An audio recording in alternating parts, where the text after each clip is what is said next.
గల్లుప్పు, పసుపు,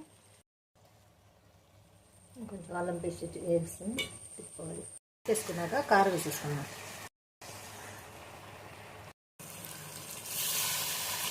వాటర్ వేసేసుకున్నాం.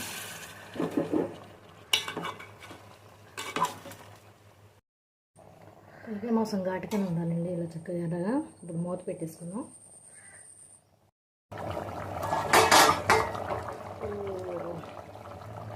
ఉడకు వచ్చిందండి. కొంచెం కొత్తిమీర వేసుకున్నాం. ఉడుకుతుంది కానీ కొత్తిమీర వేసుకుంటే ఈ వాసన అలాంటివి ఏమి ఉండవు, చక్కగా బాగుంటుంది టేస్ట్ కూడా.